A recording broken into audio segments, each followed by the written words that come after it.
జాను తొందరగా జాను. ఇదిగో అయిపోయింది 10 మినిట్స్ చాలు, కిచిడి అయిపోతుంది. 10 మినిట్స్ లో పెట్టేస్తాను నీకు. 10 మినిట్స్. ఓకే జాను. మరి ఈ లోపు ఏమైనా తింటావా? లేదు జాను, వద్దు, నాకు కిచిడియే కావాలి. సరే 5 మినిట్స్.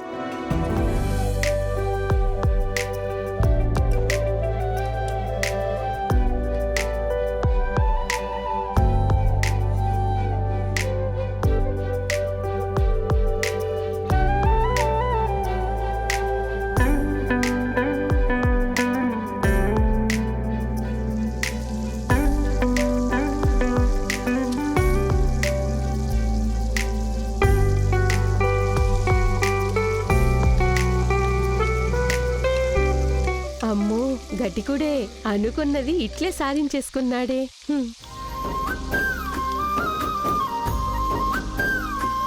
అయిపోయింది 2 మినిట్స్. ఓకే జాను.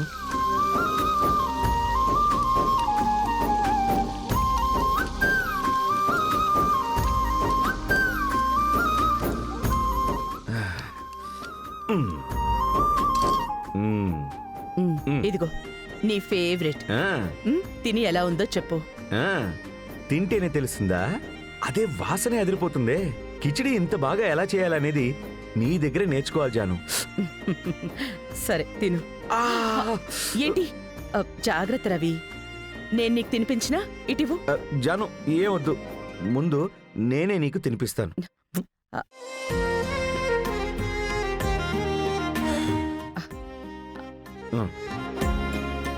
ఏంటి జాను అలా చూస్తున్నావు? ఆను, నువ్వు ఎప్పుడు వంట చేసినా నువ్వో ముద్ద నేనో ముద్దే కదా తింటాం. మరి ఏంటి ఆలోచిస్తున్నావు? ఏం లేదు రవి, నాకొద్దు. ఓ జాను, నీకొద్దంటే నాకు కూడా వద్దులే. సరే సరే సరే సరే సరే సరే.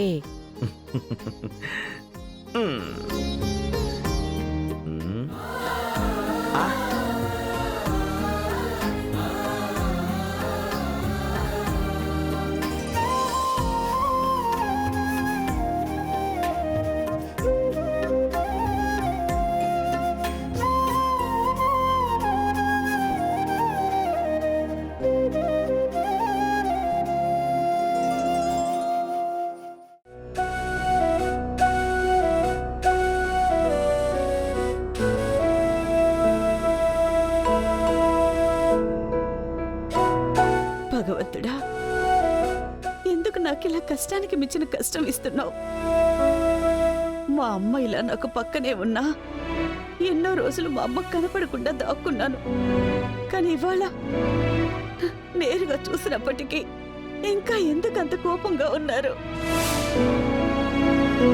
ఎప్పటికీ నన్ను అమ్మ క్షమిస్తుంది స్వామి. ఇంకా ఎన్ని రోజులు నేను అమ్మకి దూరంగా ఉండాలి? ఒక కన్న తల్లి తన బిడ్డని శత్రువుగా చూస్తుందే, ఇదెక్కడైనా జరుగుతుందా?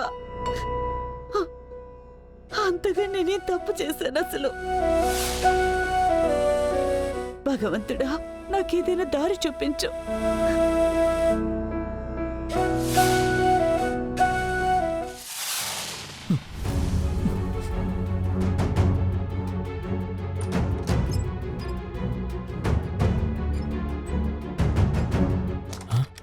బంగారి,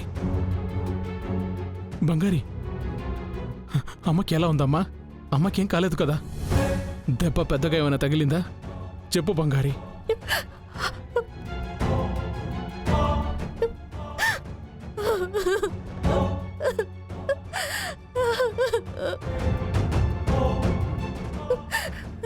బంగారి, ఏడవకు బంగారి, ఏమైందమ్మా?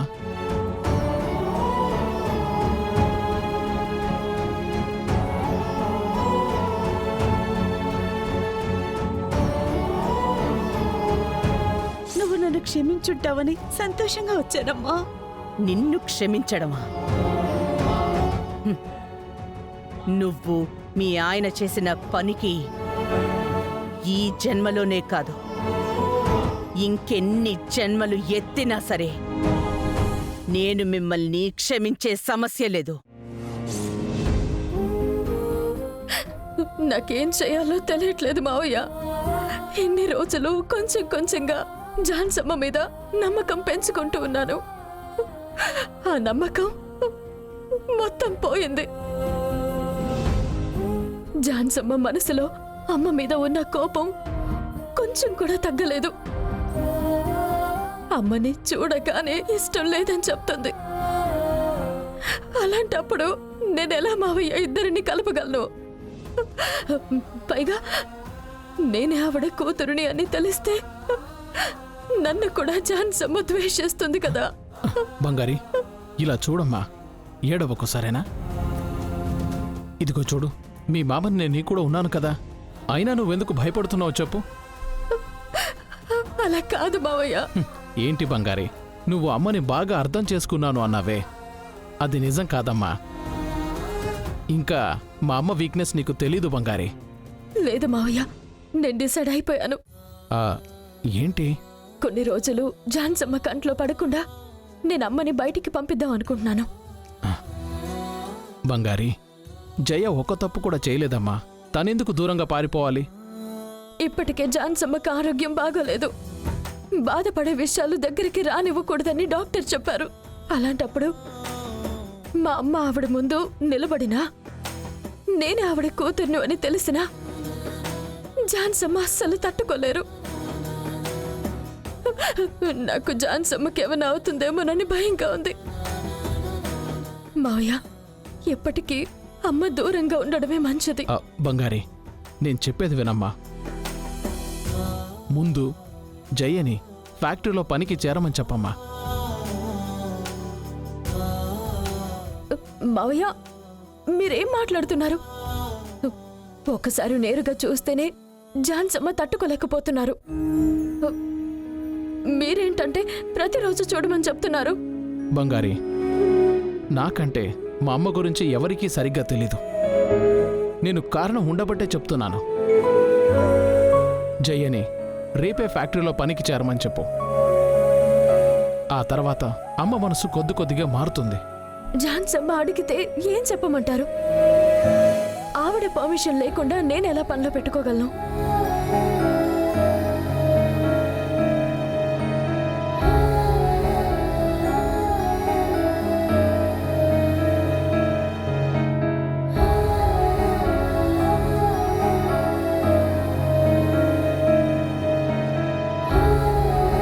నేను చెప్పినట్టు చేయి బంగారి.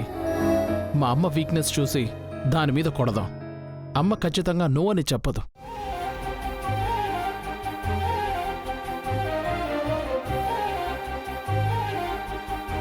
ఓ బంగారి, నేను చెప్పిన ఐడియా ఖచ్చితంగా వర్కౌట్ అవుతుంది. నన్ను నమ్మమ్మా.